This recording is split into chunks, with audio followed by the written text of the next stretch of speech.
अस्सलाम वालेकुम दोस्तों, उम्मीद करता हूँ आप ठीक होंगे। This Naushima Khan and welcome to my channel. दोस्तों आज हम बात करेंगे कि जब भी आप किसी भी स्टॉक मार्केट में इन्वेस्ट करते हो तो वहाँ पे आपके पास दो ऑप्शंस होते हैं। एक होता है कि जब आप इंडिविजुअल स्टॉक्स को परचेज करते हो कि कोई कंपनी पर्टिकुलर आपको अच्छी लगी, कोई सेक्टर आपको अच्छा लगा, कोई परफॉर्मेंस करने वाला बिजनेस आपको अच्छा लगा, उसमें आप इन्वेस्ट करते हो। अब प्रॉब्लम ये होती है कि आपका रिस्क एक्सपोजर बढ़ जाता है क्योंकि एक पर्टिकुलर एंटिटी में या सिक्योरिटी में आप इन्वेस्ट कर रहे होते हो, तो वहाँ पे अगर वो कंपनी परफॉर्मेंस नहीं देती एज पर योर एक्सपेक्टेशंस या फिर लॉन्ग रन में शॉर्ट रन में वो इतना परफॉर्मेंस नहीं देती किसी भी रीजन की वजह से, तो आपका रिस्क एक्सपोजर बढ़ जाता है, फाइनेंशियल लॉस हो जाता है आपको, और कन्विक्शन आपकी जो है स्टॉक मार्केट की तरफ नहीं आती।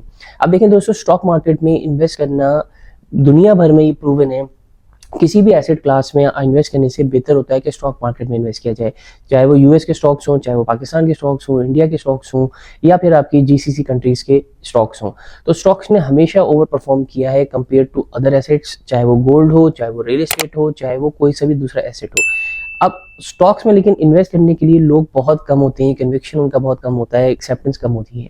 लेकिन इसी वजह से इससे जो दूसरा तरीका होता है स्टॉक्स में इन्वेस्ट करने का, वो मुझे बेहतर लगता है। दूसरा तरीका जो होता है स्टॉक्स में इन्वेस्ट करने का, वो होता है कि आप किसी पूल के थ्रू इन्वेस्ट करें। अब पूल दो तरीके के हो सकते हैं। एक पूल हो सकता है जिसको आप म्यूचुअल फंड कहते हैं, जिसमें आप डिफरेंट छोटे छोटे इंडिविजुअल इन्वेस्टर्स अपना पैसा पूल करते हैं और इन्वेस्ट करते हैं किसी भी स्टॉक मार्केट की एंटिटी में या स्टॉक्स में, मनी मार्केट में, डिफरेंट एसेट क्लासेस में। दूसरा पूल करने का तरीका होता है कि जब आप जो सिक्योरिटीज़ हैं या जो लिस्टेड शेयर्स हैं या जो कंपनीज हैं उनका एक पूल बनाते हो और उनका एक बेंचमार्क बनाते हो और उसमें इन्वेस्ट करते हो। तो इस इंडेक्स को, इस बेंचमार्क को अगर आप स्टॉक मार्केट में इन्वेस्ट कर रहे हो तो उसको बोलते हैं ईटीएफ। अब ईटीएफ की फुल फॉर्म होती है एक्सचेंज ट्रेडेड फंड।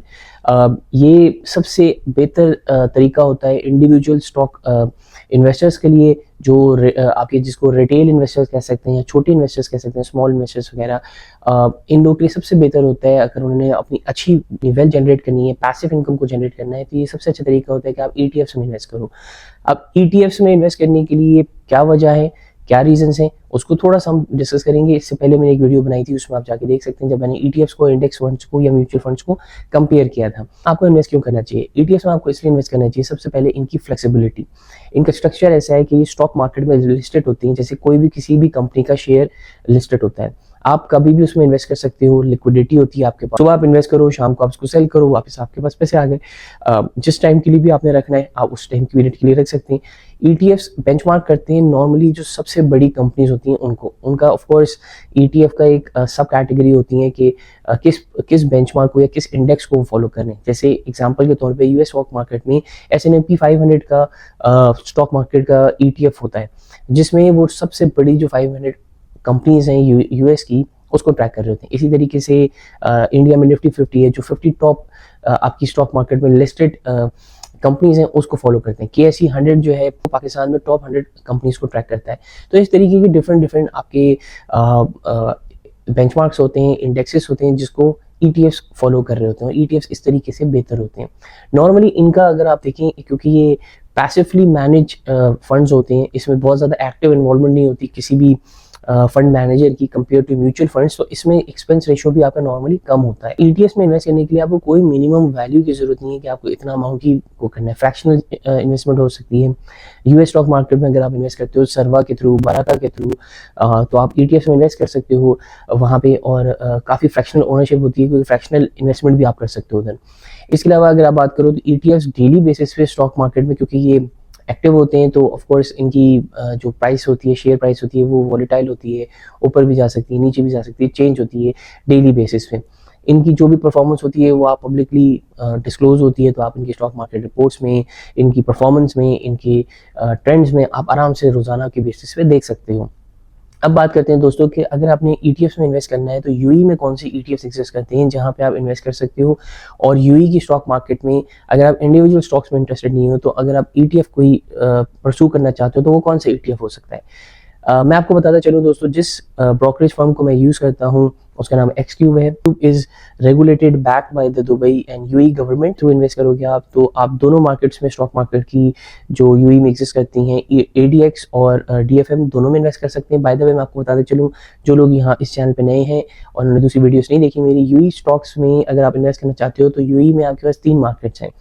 एक है ADX अबू धाबी एक्सचेंज के नाम से जो अबू धाबी बेस्ड है, एक है DFM दुबई फाइनेंशियल मार्केट जो दुबई बेस्ड है, एक है नैस्डैक दुबई जो कि फिर अगेन दुबई में एग्जिस्ट करती है। तो 3 स्टॉक मार्केट्स हैं जहाँ पे आप इन्वेस्ट कर सकते हो। जिस ब्रोकरेज फर्म को मैं यूज़ करता हूँ वो आपको 2 को अलाउ करता है, आपके DFM में और ADX में। भी वीडियोस आप जरूर देखिएगा इस टॉपिक पे, क्योंकि ADX और DFM को मैंने कंपैरिजन वाली वीडियो भी की है, दोनों की परफॉर्मेंस कंपेयर की है, दोनों की डिफरेंट इंडिविजुअल स्टॉक्स को भी मैंने डिस्कस किया है डिफरेंट वीडियोज़ में। तो मैंने उनका लिंक डिस्क्रिप्शन में लगा दिया, आप उसमें भी ज़रूर देखिएगा कि UAE स्टॉक्स में आप किस तरीके से इन्वेस्ट कर सकते हैं और किस तरीके से फ़ायदा उठा सकते हैं। अब हम बात करते हैं कि कौन से ETF है जो कि आप यूज़ कर सकते हो, जो कि ट्रैक कर रहा होगा ADX को, जो UAE की सबसे बड़ी स्टॉक मार्केट है अबू धाबी एक्सचेंज। उसकी अगर हम बात करें तो उसका एक बेंचमार्क है या एक इंडेक्स है जिसको बोलते हैं ADX 15, जो कि टॉप 15 कंपनी जो ADX में एग्जिस्ट करती हैं उनको ट्रैक कर रहा होता है। इसी तरीके से उसका जो ETF है, जो कि अभी मैं आपको स्क्रीन पे भी लेके जाऊंगा, आपको दिखाऊंगा कि उसमें किस तरीके से आप इन्वेस्ट कर सकते हो, किस तरीके से बाय कर सकते हो, क्या परफॉर्मेंस रही है उसकी, उसको बोलते हैं ADX 15।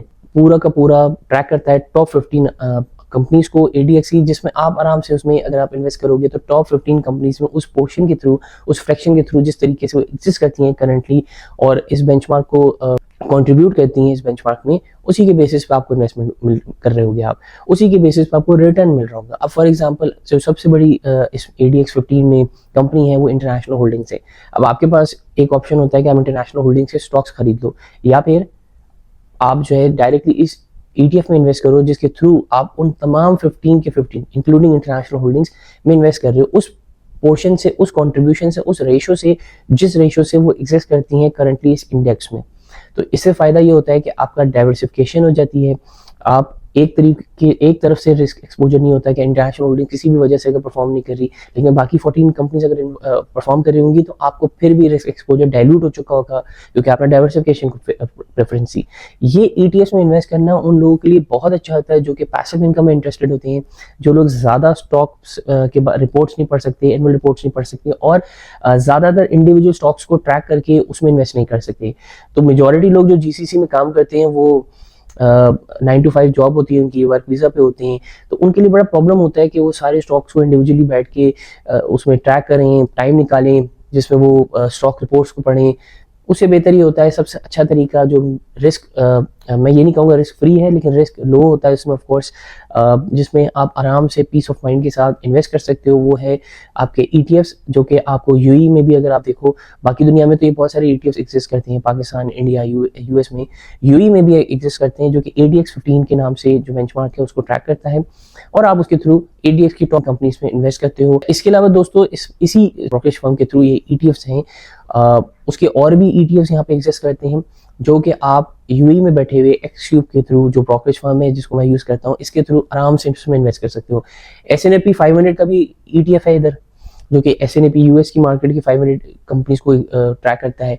जर्मनी का है, निफ्टी 50 इंडिया का है, पाकिस्तान की KSE 100 का है, डिफरेंट ETFs हैं, मैं वो भी आपको दिखाता हूँ, जिसमें भी अगर इंटरेस्टेड हो आप इन्वेस्ट कर सकते हो। वो उसी की बेंचमार्क को, उसी के इंडेक्स को अपना फॉलो करते हैं और उसी की परफॉर्मेंस को गेज करके आपको रिटर्न मिलता है। सो दोस्तों आप देख सकते हैं कि मेरा ADX 15 के नाम से जो ETF है जो XCube में आ रहा है, इसमें आप जाके लिमिट प्राइस के हिसाब से आप परचेज़ कर सकते हैं। जैसे इसमें भी मैं आपको दिखा रहा हूँ 3.7 दिरहम्स बेस्ट आस्क है, क्योंकि मार्केट क्लोज हो गई है। इसमें एस्टिमेटेड अमाउंट के थ्रू या नंबर ऑफ़ शेयर्स के दोनों ऑप्शंस में आप देख सकते हैं कि कितने आपको शेयर्स चाहिए, या फिर आपको एस्टिमेटेड अमाउंट के थ्रू इसमें इन्वेस्ट करना है। अब जैसे मैं डिफरेंट परम्यूटेशंस वगैरह देख रहा हूँ, मेरे पास तकरीबन मैं 175 शेयर्स ख़रीद सकता हूँ इस अमाउंट पे, जो कि मैं भी आपके सामने परचेज़ करूँगा। कि मेरा ADX 15 के जो कि ETF हम लोग ने जिसके बारे में डिस्कस किया आज, देखिए 175 नंबर ऑफ़ शेयर्स ले सकता हूँ। ये ऑर्डर कन्फर्मेशन हो गया मेरा। Thank you for watching the video. Until next time, अल्लाह हाफिज़।